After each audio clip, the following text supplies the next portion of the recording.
Hi, my name is Marta and I will show you how to teach online. It's not as scary as it sounds. I have been teaching online for a couple of years and I don't really see the difference between online lessons and real life lessons in terms of how well I can explain everything to my students. First, I have to call my student or my students. I will use Skype because it's free. Call them. I will mute my microphone, but of course you will not. I'm just muting my microphone because I'm calling myself. Now to say hi, you can of course have your camera on. It's the middle button here. And say hello to your student. Hi, hi, hi. You don't need to have your camera on. It's the middle button here where you decide what you want to do. I will turn it off. This is not important. The important part is to share the screen, because I teach mathematics and I can't just walk my students through examples. I have to show them what I'm doing. So I will share the screen. It's this button which looks like two rectangles. I will click it and start sharing. Now my students can see everything that appears on my screen.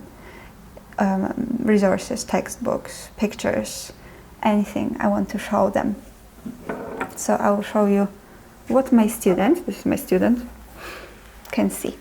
They can see my screen and everything I do on my screen.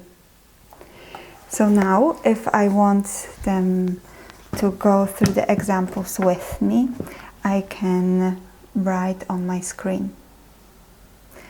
Now, if you have a tablet, you simply write on your tablet screen using a tablet pen and you don't have an issue. If you use a laptop or a PC, well, okay, let's try. I can, in Microsoft Edge, for example, if that's the browser I'm using, I have a button which allows me to write on my screen. But if I use my touchpad or my mouse, I can't, it's difficult. I don't know if you ever tried, it's difficult, I can't do it, but it's not a problem. I don't have to buy a tablet, I can buy a graphic tablet, which is cheaper. I have a Wacom, and it was £50. I can write on this surface here, and everything I write appears on the screen. So I can write now, on my screen. Look what I'm doing. Because the tablet itself doesn't have a screen. I can't see here what I'm writing. I'm looking at my screen, at my computer screen, on my laptop screen.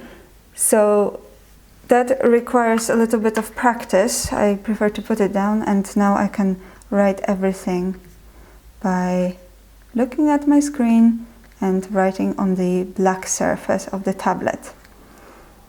If you find it too confusing, you can always spend more money, buy a normal tablet or a graphic tablet which has a screen. That's not, but I use the one without the screen because it's the cheapest. Now, what I usually do during the lesson, and let me remind you that the student can see my screen and everything I write on it in real life as I'm talking to them. So that's how I organize the lesson. But usually I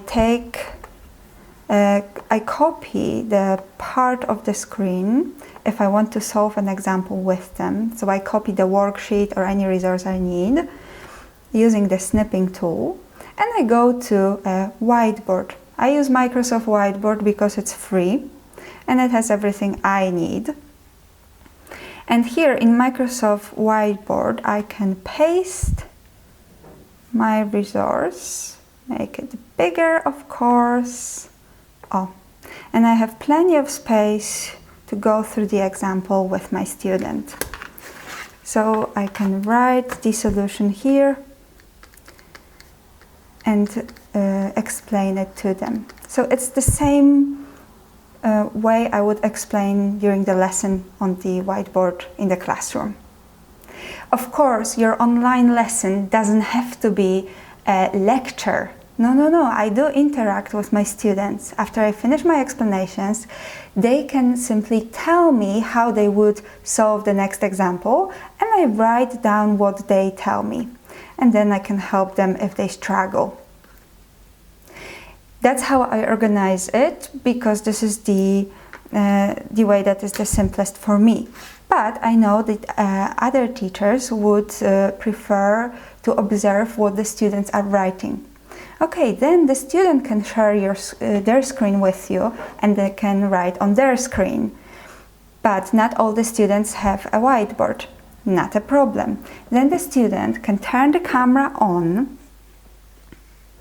and flip it off. And they can, I will show you what I see in my Skype. I can see my student, maybe one more time, let's flip it.